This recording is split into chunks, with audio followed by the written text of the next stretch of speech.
You're listening to the 49 Carats Podcast, a 49ers Goldmine production with Stephanie Sanchez.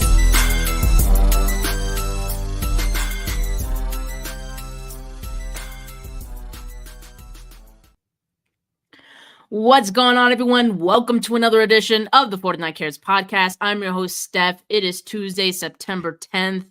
And I landed safely back in Colorado just some hours ago after witnessing the 49ers bully the Jets on national television.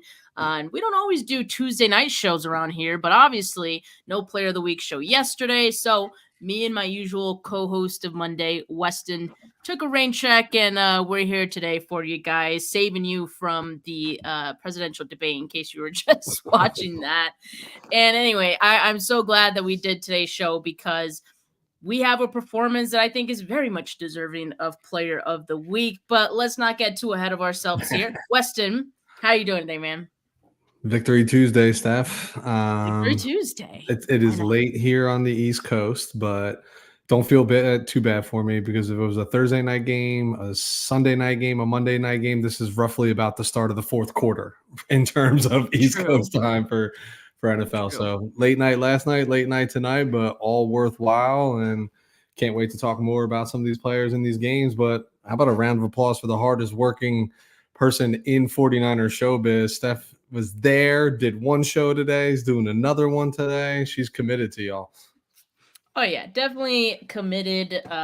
Appreciate everyone that's tuning in as well and committed to viewing and listening to the channel. Always appreciate you guys. And yes, it's so great to be in the swing of the season again. We now have an actual regular season game to talk about, and it was a win, right? 1-0. The 49ers start their season off, and everyone got to see it in prime time. Weston, we had a lot of questions about this team, obviously. And I have to say, I think a good number of them got answered in this game, and I feel pretty freaking confident about this team. Yeah. So here's my conundrum right now is my entire family is asleep right now, and I want to be screaming my excitement, but I have to temper some of it or I'll never get to bed tonight by waking the children. But yeah, we had so many questions. There was so much uncertainty about just this team and how they would gel and all the distractions in the offseason. And look, it wasn't perfect last night, but you never expect week one to look flawless. But gosh, it was pretty darn close, right? I would say it. Did I ever expect them to lose to the New York Jets? No, because where I'm from, we know that the Jets are the Jets and they're always going to be the Jets. But a lot of hype around that team, a lot, man to man, some really good talent up and down that roster. I expected it to be a tight, sloppy week one Monday night game, right? That Aikman and Buck would be pulling their hair out because they had to call it and didn't want to deal with it. But the reality is, I saw the complete opposite. I saw a team that was vibing, clicking, having fun out there. Like you would have never have thought they just lost the Super Bowl 6.5 months ago. Look, week one is a liar. I don't care what anybody says. Week one is the biggest liar in the National Football League. We still don't know. We can feel significantly more confident that our team remains, right? But we still don't know. I think some of those things are still going to be left unanswered. But I was thrilled with the performance because it was not what I expected. Yeah, and you have to consider, too, the 49ers didn't have a lot of key pieces in this game. Obviously, we knew Drake Greenlaw not going to be in this game. Talanoa Hufanga, still unavailable. But even on the offensive side, you had Christian McCaffrey announced as an inactive about 90 minutes before the game. That was a shocker to most of us, right? It seems like maybe the 49ers had an inkling of some sort ahead of time, although I don't want to speculate. But yeah, I mean, not having those guys, Trent Williams, not really at 100%, right? Obviously didn't participate in training camp. Same with Brandon Ayuk. You're not really sure how those guys are going to look. Got a rookie at right guard. All those things showed out and worked out for the 49ers, I'd say, in this game. And even with those missing pieces, they still looked really good. They still looked dominant, even in a game where not everything was clicking perfectly in place. I mean, that's kind of obvious too. But they still got 32 points. They still had 8 straight scoring drives in this I know. game. That is insane. That is impressive. And I gotta imagine for opposing teams, that is a scary, scary thought. That this team isn't even at full strength, and they're looking like this. Yeah, I mean, the names that you mentioned, we were all aware of. I think Christian McCaffrey was the biggest surprise. So much of a surprise, I had a buddy reach out on a group chat and be like, "Hey, what, Wes? So the 49ers going to win tonight without Christian McCaffrey?" I was like, "What are you talking about? He's playing." And then I was like, maybe I should investigate that for a second as I'm getting ready for the game. And I looked down at my notifications on my phone. I'm like, "What just happened?" Yeah. I mean, you heard Christian himself say earlier in the preseason, if this was a game, I'd be playing. Like if this was a regular season game. So clearly that was concerning. Again, goes back to the good defense coming in. I'm not a big believer in the NFL script. I do think it's funny. Like I do like talking about it, but I don't actually subscribe to the conspiracy theory. But in my brain, I'm like, Aaron Rodgers is back. The NFL loves Aaron Rodgers. He's a poster child, at least from the league's perspective. They're traveling in. It's Monday night. It's a year since he last got, like, it just felt like even in the pregame, did you watch the pregame? I thought it was a Jets home game. Like it wasn't much about the Niners, if I'm being realistic. So, but the Christian McCaffrey one, right? Like offensive player of the year, arguably the league MVP. You're like, and self-admittedly, the offense goes through him every snap. And we know what we had in Jordan Mason, right? But Right. gosh, we've never had to see the full workload of that against this touted defensive line. Like you didn't know how that was going to go. So my long-winded way of agreeing with you, Steph, in the sense of like, holy crap, still looked pretty crisp and sharp considering that, not all the spokes to the wheel were present.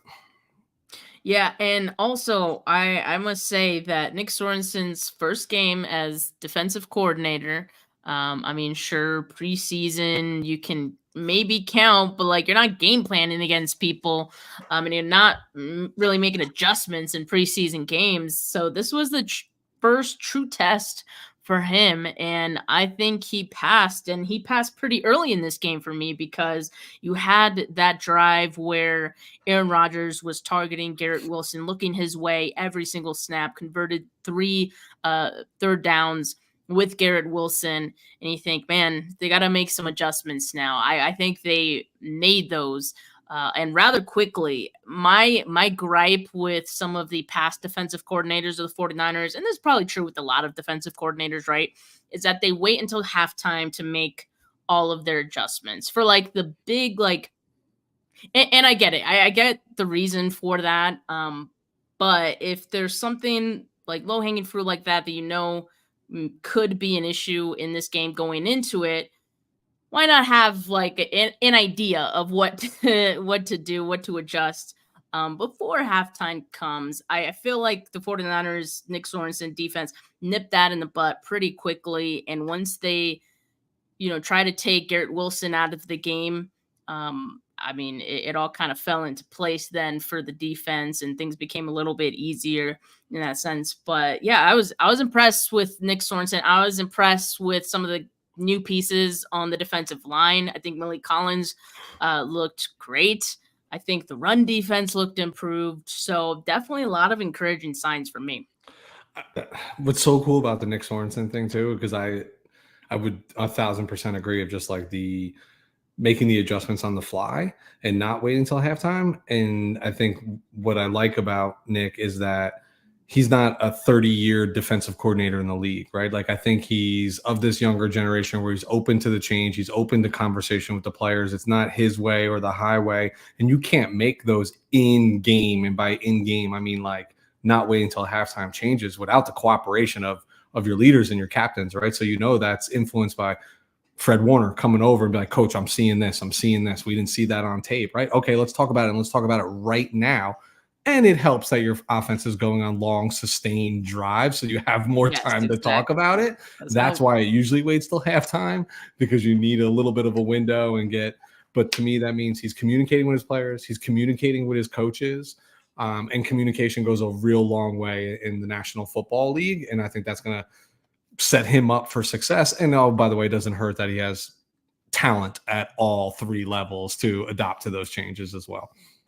Yeah, it definitely does not hurt. But as we've seen, you could still make this defense look bad if you're taking them out of what they do best, as we saw last season. But now it looks like they're returning to that 49ers defense, 49ers football that we're all pretty familiar with. So, yeah, I was going to call you Mason Weston I'll take that said, compliment. yeah, I mean, at this point, like, that's not too bad, right? At this point, though, definitely have to talk about some of these Player of the Week nominees because, like I said, I think feels like there's an obvious choice, but there were more than just one, player that did well in this game, and I want to make sure that we have a chance to highlight all of those players and what they did well in this one. So I'll start with you, Weston. What do you got? All right, so I'm not taking the most obvious right now. Thank you. Because I was kind of hoping you wouldn't. Because I want to talk about it too. So I'm going to start with the person who I could literally not take my eyes off during the game. So much to the point where I've never done this live during a 49ers game where I was pausing and rewinding because I was missing like what was actually happening. Well, not entirely, but missing what I'm watching for because I couldn't take my eyes off of this player. And the name's not going to come as a shock, but like what it did to me on Monday night, Fred Warner, all pro Fred. My God, he is just a heat-seeking missile out there. Like he is just 150 miles an hour every single snap. He is Johnny on the spot. Every cliche that you can think of about what you want your middle linebacker to be and your defensive captain to be, he embodies. It is out of this world. And it showed up really early. We all know as Niners fans, he does such a tremendous job, not just punching the ball out, but doing it while tackling, right? Like so if he misses, he's still making a tackle. It's not like going for the strip and letting that guy get away, but he led the team in tackles. A lot of those solo I think I'd have to pull it back up, but I remember seeing he was the highest rated defensive player by PFF. I think it was 90 plus, like 92 or something like that, which is 2.6. a crazy score for a defensive player. But you can't go back and watch this game and tell me that he is not the best football player on the field. I don't know. Like I feel spoiled that we get to watch this guy play. And I know he does this every week and we can put his name up every week, but there was just I don't know if it was just because the jitters of like week one, but he just, like Steph, I don't have a sexy stat. Like I just couldn't take my eyes off the guy, which tells me that he's involved in everything. And the best part about Fred, and we can say this about him, is he does it all the right way. Like he leads by example. He's, for all accounts of the stand-up guy, like the hard worker. Like, I'm just thrilled for that young man. Like he is, I know it's the nickname Hall of Fame Fred, and I hope we win a Super Bowl for him and not do him dirty like we did P. Willie. But he is a Hall of Fame football player. He is by far and away the best linebacker in the entire NFL. I actually did see a couple people after this game, mention Fred Warner in the same sentence as Hall of Fame, right? And I don't think that's far off, right? For Fred. And I think just based on what he's done, what he continues to do, like I put out a tweet. I was like, and it was pretty early in the game because I saw him flying out there and I was like, hey, Fred is still that guy, pal. Like he is still that guy. He's just so good. The way he flies to the ball, his play recognition is among the best in the league. You could just tell he does his homework. It always feels like he brings his best games against Aaron Rodgers. And I know some years back, Aaron Rodgers, called him the best linebacker. And I think he really took that to heart. And so I feel like he always plays a little extra hard against Rodgers for that reason. But even still, like I think, man, he's just the perfect example of what I think everyone wants this defense to embody, right? And I think especially because you don't have Dre Greenlaw out there. You had Devondre Campbell, you had Demetrius Flanagan Fowles as the two other linebackers in this game. Fred's gonna outshine everyone. I mean, and that's not even a knock on those guys, but like, yeah, if you're not Greenlaw, yeah, you're definitely gonna get outshined by Fred. And yeah, it was definitely a good performance. 92.6 PFF grade, as I mentioned, 92.9 coverage grade for him. And I think, let's see, so ESPN had him with 7 total tackles in this game, and he was targeted twice, allowed 1 catch for just 3 yards. So yeah, he was all over the place, and that's what we come to know and expect from Fred Warner. So I'm definitely not mad at this one right here. Anytime that we can give Fred his flowers is a good week for me. I'm Yeah. just telling you, it was just something like, it was, to me, it was like just mesmerizing. And it wasn't like, again, statistically dominating. He wasn't a middle linebacker, had 18 tackles in a game, or did one of his typical Fred running up the middle and, pick the quarterback off who thinks he's got his tight end. It was just, God, he is everywhere at 100, like, and it's just a trail of dust behind him. It was insane. He's a wrecker, man. Yeah. He is a wrecker. Always after the ball. And he had the peanut punch. I mean, we didn't even mention that, but yeah, that was a perfect peanut punch. And a key part of the game. It was early in the game. It felt like it took some momentum, I guess. Like, I don't even think the Jets had any just momentum. Wind. Yeah, it was just wind out of their like, sails. Yeah. No, that's awesome. Like, and I think also that speaks to what we know Nick Sorensen preaches as well. It's all about the ball. You got to go out and get it. That was teach tape on a peanut punch right there. So got to give Fred his props for that one. All right, let's get to the obvious one, right? Jordan Mason. I mean, how more obvious could this one be? All right, Jordan Mason thrust into the starting role with Christian McCaffrey out.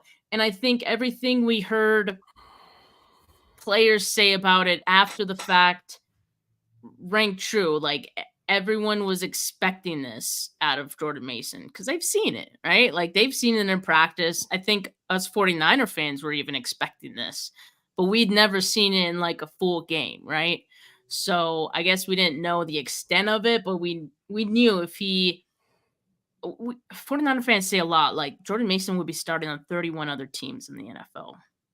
We got to see what it looked like if he was starting, and I think we could safely say we were right about that, right? So really happy for Jordan Mason that he got that opportunity, and it's not like he's taking Christian McCaffrey's job. Like, no one can do that, but at the very least, like, he definitely earned himself more snaps in this offense. I think he's going to continue to get opportunities with the type of performance that he put up. After week 1, he leads the league in missed tackles forced, according to Next Gen Stats. That's 5 more than the next closest ball carrier. His 28 carries were the most he's had since high school, which is crazy. And 28 carries by a player is the most since Kyle Shanahan became head coach of the 49ers too, which is that one's surprising because you think, like, Kyle Shanahan loves to run the football, and he's had games where they've ran it 30 plus times, several games, right? Yeah. And so that one was a little surprising to me, but I think it just showed Jordan Mason, the trust this team has in him, and also the game script was favorable. But he dictated the game script. He got rolling. It's like, all right, we got this, and we're going to keep rolling with it. And this is the crazy part, Weston. The Jets had a stacked box on, I believe, over 50% of his carries. Yep. He still was able to do 147 yards on the ground. His feet don't stop moving. I love everything about this kid, and I'm just so happy he got that chance, and I'm so happy that he was able to do it in front of a national audience. I know his family was there as well. Just really big moment for him. So happy. No. And almost 100 of those yards were after contact too, right? So the physicality.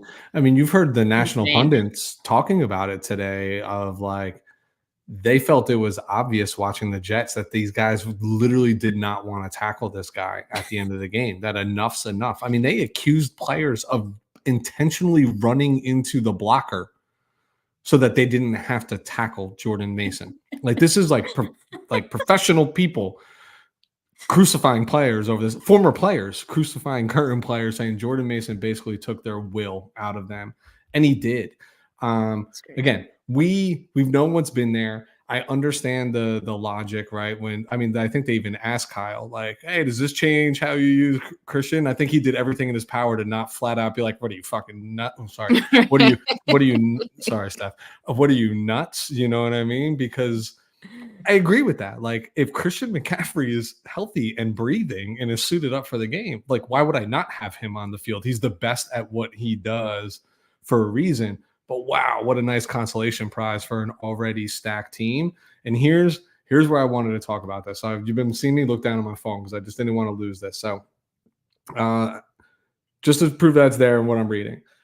Hey, Wes, Christian McCaffrey's not playing. WTF, man. That sucks. Not good, man. Not good. It's going to be a tough coming out party for the 49ers. I said, no, it isn't, but the world about to learn Jordan Mason's name at 7:10 p.m. Eastern Standard Time. The world learned Jordan Mason's name. And how do I know the world? Because it was ESPN's second largest televised Monday night football game. With averaging 20.5 million viewers. So let's just round up and say 21 million people were introduced to Jordan Mason last night, which is crazy. Good for that young man. Yeah. Absolutely. Happy for him. Because we heard last year's story, with, I believe it was his niece, right? That was just like such a silent story that only like the team really knew about it, and you didn't really learn about it until it got later into the season. And it was like this ongoing season, like just what a good young man who's just working his tail off and gets his opportunity. And what's better in all of sports than watching somebody be prepared for an opportunity and take advantage of it? That's why I tune in for this story. Exactly. Right. I definitely love that for him. And I love it for us as well, because man, it just underlines the embarrassment of riches that the 49ers have across the board. But yeah, you feel good about that running back room for sure. Even Isaac Grendo was out there, not as involved as I thought he would be. But hey, like I said, you got a Jordan Mason. I don't think you really need much else if Christian McCaffrey is not playing. So yeah, definitely happy for him. He's definitely deserving of our nomination here tonight. Now, Weston, what do you got for us next? I think I know. I don't know if you do, but you do. I'm staying defensive here. Oh, okay. So you don't know. Okay, all right. I'm going with Diamador Lenore. Nice. Another one, just talk about an embarrassment of riches, right? Like, I know PFF had him. I looked at that and almost like scoffed. I was like, I can't ever use this as a resource again, because they had him graded low coverage. And I understand, right? I think it was like 10 targets, like 7 receptions, blah, blah, blah. But this man played outside, played the slot, was like third on the team in tackles in this game. He's just gritty. He's just grimy, and he gets better every game. I said it, Steph, loud and clear. He is the best defensive back on this football team, and like I stand by that. Like, he did nothing. I mean, Charveris didn't even really get an opportunity. They didn't even bother like throwing to his side of the field whatsoever. But in that pass breakup, quintessential what Demo does. Like, he's just in your hip pocket all the time. Like, he's rarely out of position. Even the one catch that Wilson made on that big drive on third down, I mean, he was blanketed. Demo blanketed him, like advantage wide. It was great advantage coverage. Tall wide receiver in that particular play. Kid's a stud. I don't really like to use this term often because I feel like it always gets overused, but he's a dog. Like he's just flat out like I don't know. And he just proved it again and again. If I go back to that pass breakup though, like that was a momentum changing play as well, right? Especially like, hey, the Jets needed that drive, right? They needed points right there. And what does your defense do? You take the ball away. So I just feel like becoming a big time player, showing up in big time moments for the team to be rewarded here with the 49K player of the week. Yeah, absolutely. And I do hope he gets rewarded this off season as well. That would by be us. Let's be clear great. on that.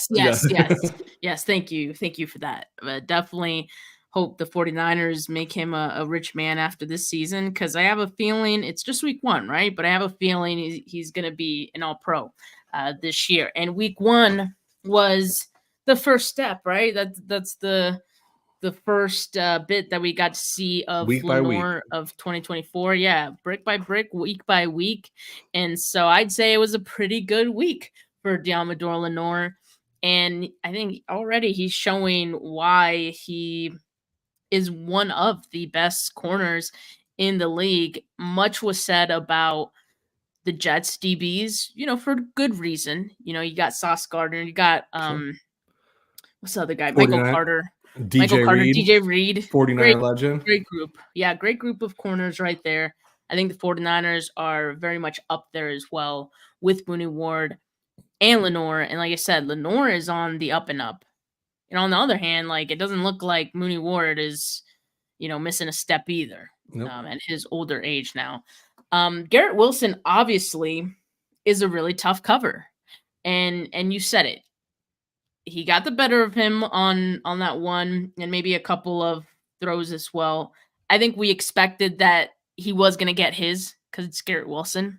And you have one of the best quarterbacks that has ever played the game throwing to him. We make a lot of fun about Aaron Rodgers on the show. And of course, he's so good. And of course, his history of games against the 49ers. Like, yes, we're still going to make fun of him for that, but I mean, let's be honest, he's still one of the best quarterbacks. And so you did see Aaron Rodgers make some throws that it's like, okay, he still has those throws in him, like that only he can make, only some of the best quarterbacks can make, and you can't defend. And that one that I think the same one we're talking about, that one was right where only Garrett Wilson can get it. Sticky as hell coverage. I don't think any other quarterback even attempts that throw like in that situation. So no fault of Lenoir there. But I just wanted to point this out, right? Because Lenoir also playing inside and outside, which continues to be a huge asset to the 49ers. Garrett Wilson was in the slot 12 times.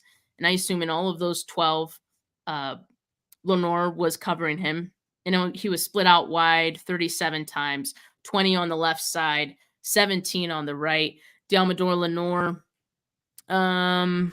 was in the slot 35 times in this game, and then he was on the right side 10 times. So Garrett Wilson kind of split his time between left and right almost pretty evenly. And so it wasn't always Garrett Wilson. And that says, too, like Mooney Ward also saw Garrett Wilson a number of times. And I think this is almost inspiring me, Weston, to nominate Mooney Ward, because I don't know if you saw the next gen stats chart of Aaron Rodgers, like his passing chart, right? He didn't throw the ball right. He did not target Mooney Ward. Like he didn't throw right once. And that is a Mooney Ward stat, or that says a lot about Mooney Ward right there. So yes, I love Lenoir's performance and I love Lenoir, but you nominating Lenoir inspired me to give some flowers here to Mooney Ward, who wasn't targeted once in this game, and I think that says a lot about him. Yeah, I mean that's what you want from your shut down corner is just take the field away, like make that side of the field an afterthought. And it clearly was, but understanding that the heavy concentration was going to go to Yidium and wherever Demo was. Like you mentioned it against Garrett Wilson. He was targeted 6 times against Garrett Wilson, 4 receptions, 38 yards. I'd live with that all day long against a top tier wide receiver in the NFL. Right? I mean, Yeah. All right. I digress. Diamador Lenore. All right. Well, like I said, I gave my second nomination to Mooney Ward. And so who is your next one? Now I'm gonna predict that I know who this is. It has to be who I'm thinking. Jake Moody. Yes. How is it not? It took so long. How is it not the kicker? He was unbelievable. Listen, another question mark, right? Like he had moments last year and he wasn't the epitome of consistency, especially in the playoffs. And what do you go? 6. He went 6 for 6 with a long of 53. That's insane. Insane. I think he had 3 over 50, right? I think he had like a 51, a 52, and a 53, if I'm not mistaken, or maybe I'm trying to remember exactly what the breakdown was, but 6 of 6, difficult field goals, Monday night, opening week. Are those jitters there? I mean, George Kittle joked about it after the game, but his Michigan team did get spanked by Northern Illinois, right? These guys, they carry heavy hearts, and he went out there and he totally redeemed himself and said that kick. This was a big week for a couple kickers, by the way, if you're a fantasy football player by any means, a couple ones, but this was incredible. And you saw it from every distance, and none of it was hairy. None of it was really like shaky. Oh, well, you did have the one he hit the post and went back in, but all right. But by then he was like, yeah, he was 5 of 5 already on a heater. Yeah, it didn't even matter. Yeah. Yeah. Jake Moody, man. Jake Moody. Definitely a great performance from him. So yes, I was expecting you to mention his name a lot earlier because I know any chance you get to nominate him for 49K Player of the Week, you do it. And somebody has to validate the 3rd round pick, and I've made it my mission. Even though I don't agree with it, and I would never pick the kicker in the 3rd round, I'm bearing that cross for us, Steph. All right. And this time I do agree with you. I mean, 6 for 6. He accounted for 20 points of this 32-point outing for the 49ers. Like that's nothing small, man. And also he won me one of my fantasy matchups that I thought I was like done with, like I checked when he was 5 for 5 because I was like, no, that like at one point I didn't even think there was any chance I was going to win this matchup. And then I realized he's 5 for 5, and I'm like, wait, I have Moody in a league. Let me go check if I actually was able to, or actually, 1 second. Did he win me 2 matchups? No, it was just the one. But yeah, still big. So he has a place in my heart now for winning me that week 1 matchup. Appreciate it, buddy. And yeah, Jake Moody, man. I don't know if I want more performances like that, right? Because it means the 49ers aren't punching some in. But it's great to know that he showed a lot of confidence yesterday, and the 49ers, of course, continue to show confidence in him. So great for Moody. I think to your point that like opening the show, right, is yeah, we put up 32 points, but imagine what that would look like if 3 of those 6 drives didn't stall out and led to touchdowns, right? And that's what you expect to see as the season gets deeper is converting on those 3rd downs. I'm a little shocked, not shocked, disappointed that Kyle did not go for that 1 4th down, like when it was like just going to end up being a 20, because you made a 2-possession game, a 2-possession game. That was an easy conversion. Yeah, like the way you're running the football right now, like just line up. Exactly. And even if you don't get it, okay, you're still up 13 points. So it's still 2 possessions the long way, right? Still 2 touchdowns. And for one of those, they're going to have to go the length of the field, right? To me, I just felt like we give them a lot of crap for like not being aggressive in those moments. And that was like an easy one for him to take and turn around and be like, I go for it on 4th down. What are you knuckleheads talking about? My only thought as to why he didn't go for it, because I agree, I think it was an easy one. Jordan Mason was averaging was it 4.5 or 5.5 yards per Yeah. carry? So that was easy money right there to just gain a yard. I think it was a Salah thing. Like, okay, man, like we already beat you. Like, out of respect, I'm just Okay. not gonna Fair enough. I'm not gonna rub it in. All right, I'm just gonna kick the field goal. Because yeah, otherwise I think it would have been so easy to do that, and maybe any other team he would have. But I want him to like learn that, you know what I mean? Learn like, dude, in this league, I know you want to be buddy buddy. You got to stomp on some people's throats because they'll do it to Exactly. you. They'll do it to you whether you want to believe Which it or not. which Kyle Shanahan is the same coach who says that he will not take players out too early of a regular season game, Yep. even when they are blowing out the other team, because he knows that anything can happen and a team can come right back. You know how you avoid that? You go for it on fourth down. You try to get as many points as you can. And so it's a little contradictory in my opinion. But he listens to analytics here and there, so maybe I gotta imagine analytics were telling him to go for that one though. So Yeah. again, I gotta imagine it was the out of respect for Salah thing. So I'll take that as an acceptable answer. we'll That might be the only acceptable answer. right. We'll revisit it next time Yeah. they're facing a 4th and 1 well into enemy territory. But Weston, do you have any other nominees to make? Because I could make more, but I could let's be very honest with ourselves here, Steph. This is a win. The wins are the easy ones. We talked about this all the time, right? The losses are the ones that we struggle in finding the silver lining. I think I'll say that I definitely have some like flowers and kudos that I want to give, and it's to groups of people, not necessarily or just an acknowledgement, but it was a really good football game for the San Francisco 49ers. You come out, and we saw this against Pittsburgh last year in week 1, just a team that looked humming. Yeah, and they had all the weapons, but we talked about it.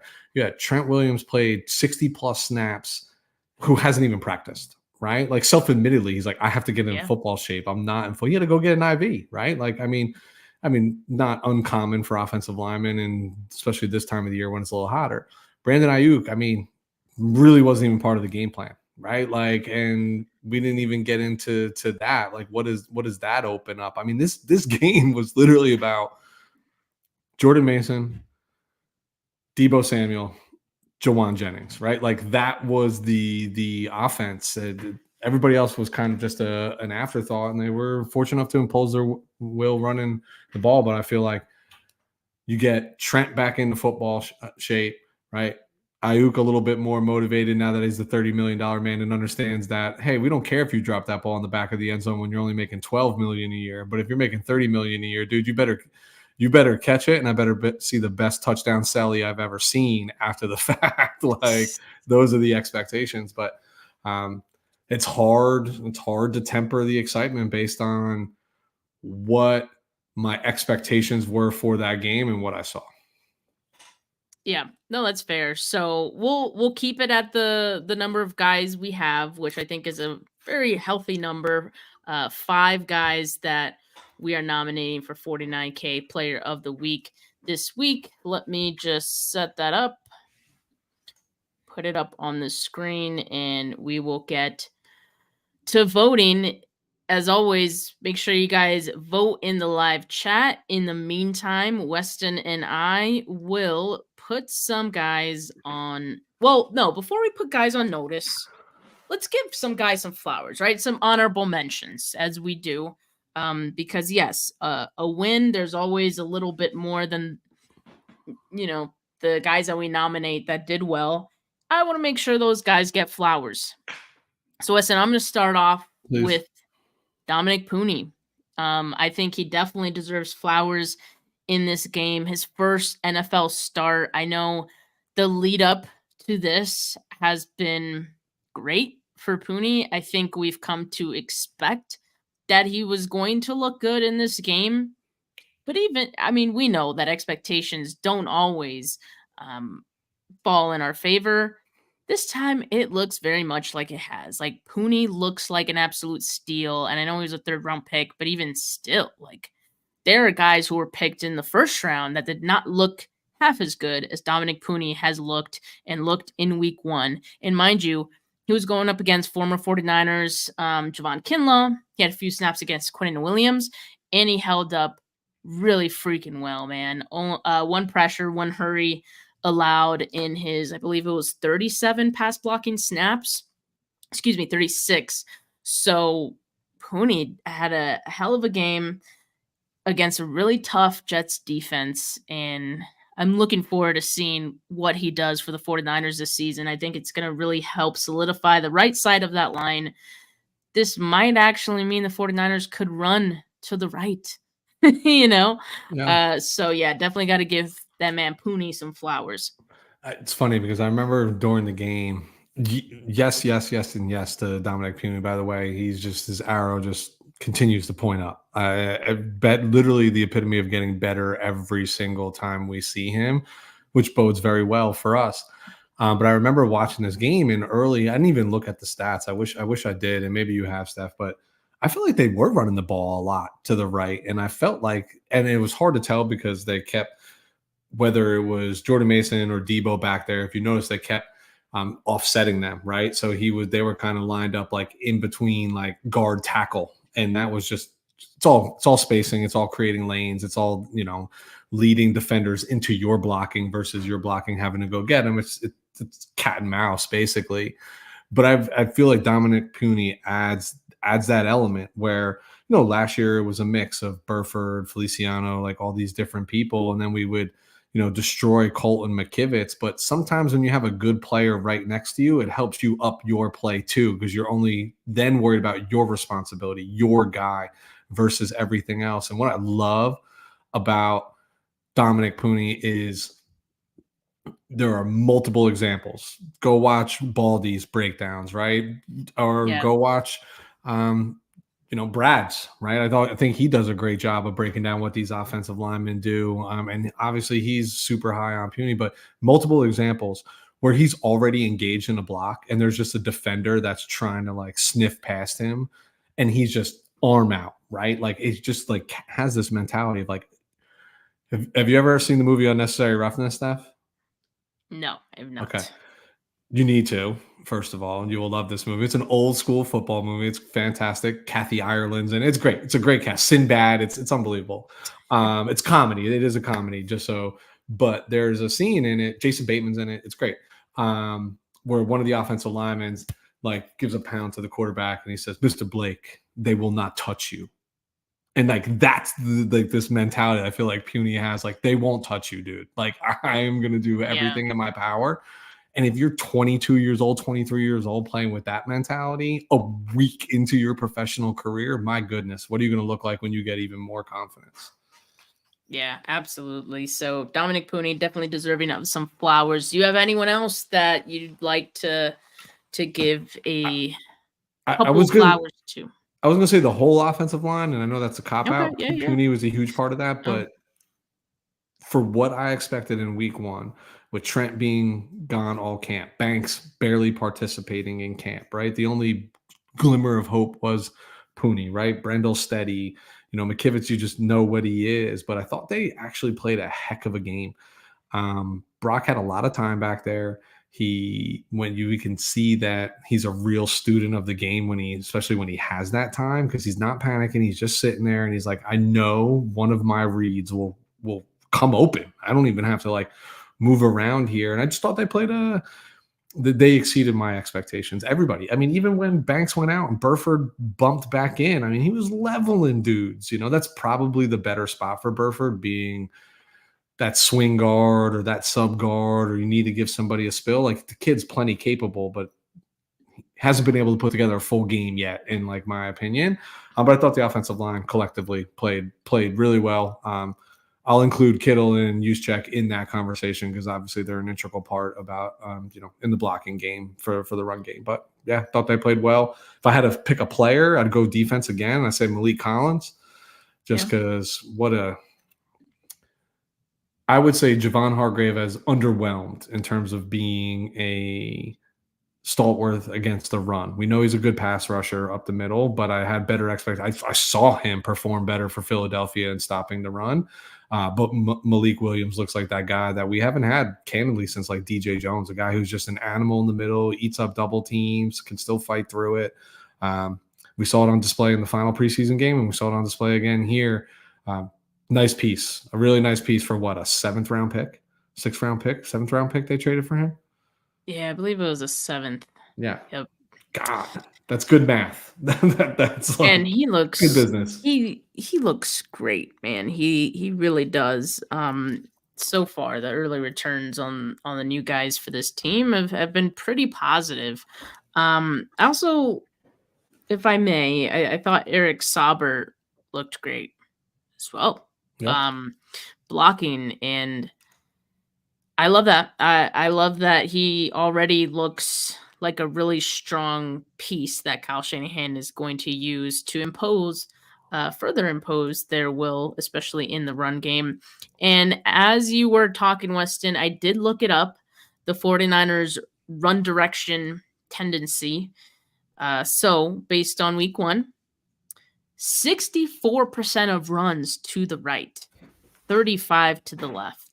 That is definitely a difference than what we've seen in the past. In fact, I'm going to just really quickly look up what it was for the 49ers in 2023. So in 2023, it was 58% to the left and 41% to the right. Literally the least in the league. They ran it to the right, the least out of any team in the league last season. And in week 1, they were among the top running it to the right. So that tells you they have some confidence in what Pooney has shown so far. That has to do with the kid. Yeah, that has to do with one player only, and they feel good about that. And it's no coincidence. Again, if you looked at the numbers, I guarantee my eyes are right here.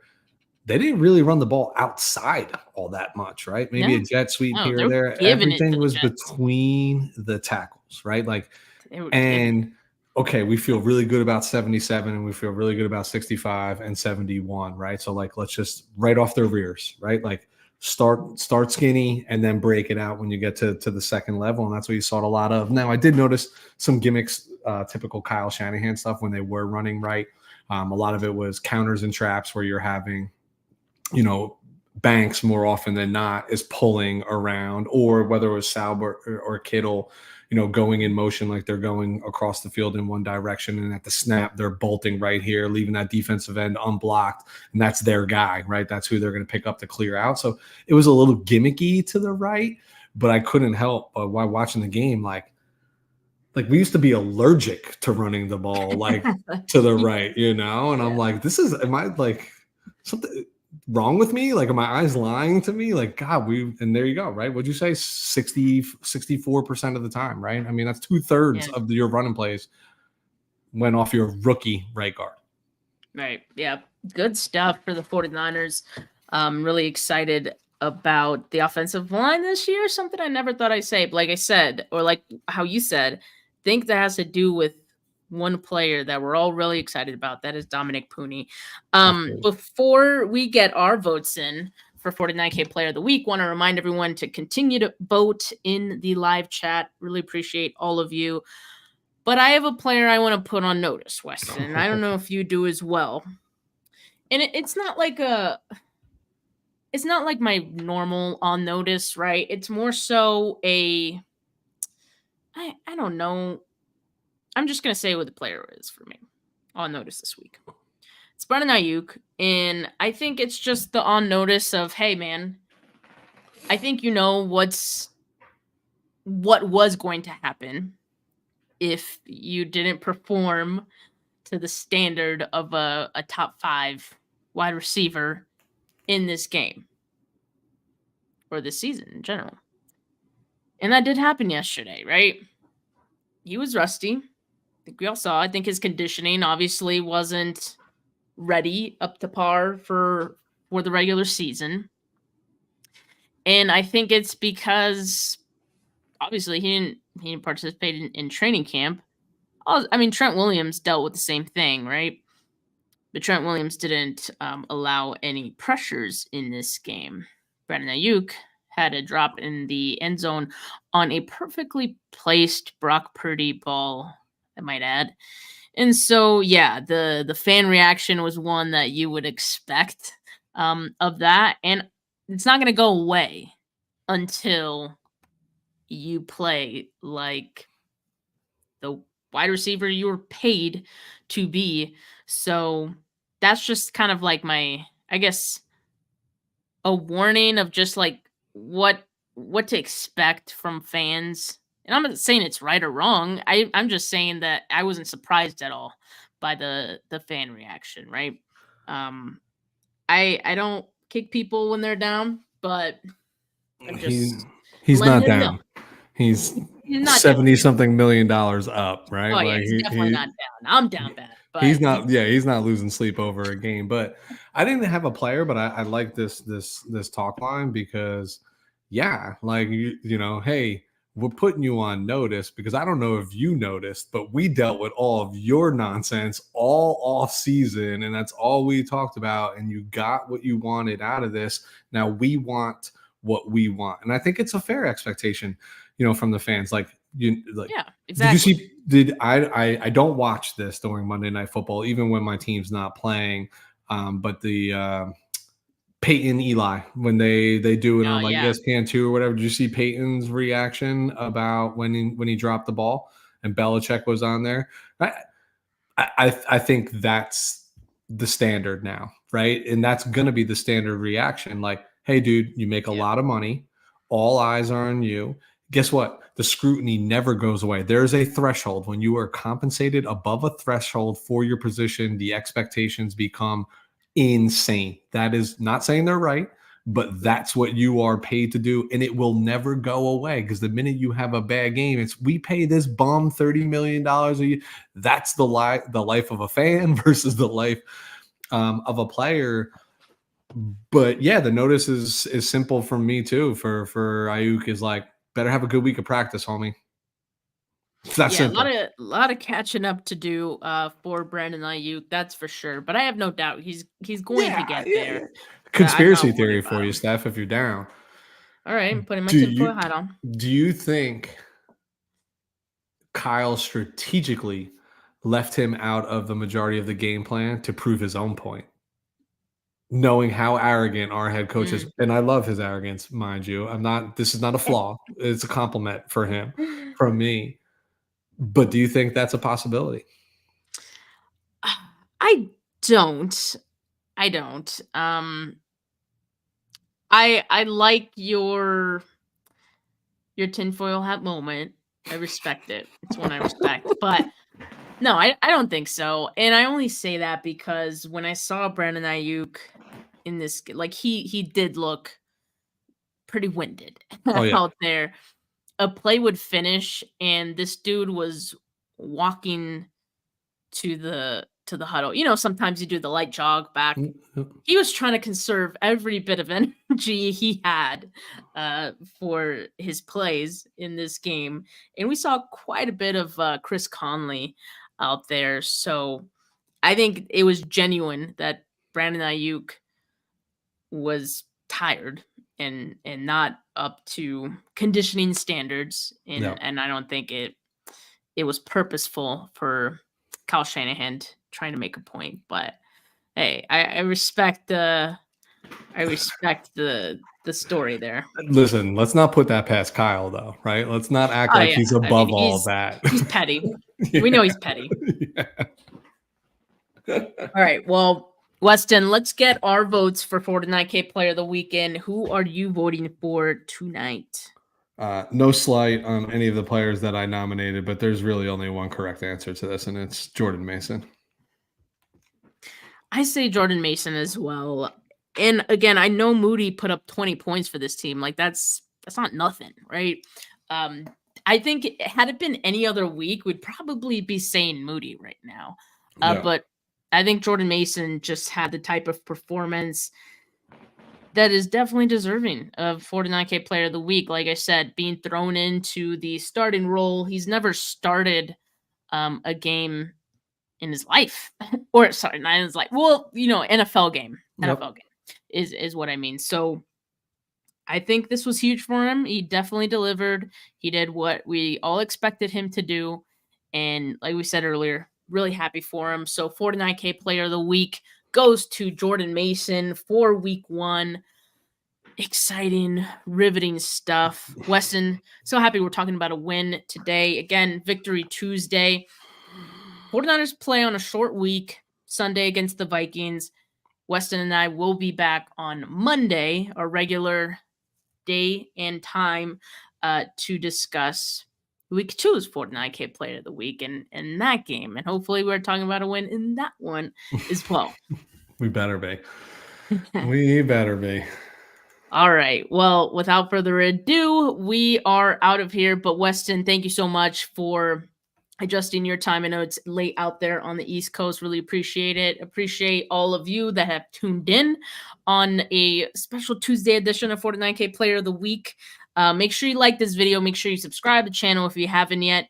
Audio listeners, leave a rating, leave a review. But for now, everyone, have a good rest of your Tuesday night, folks. Peace.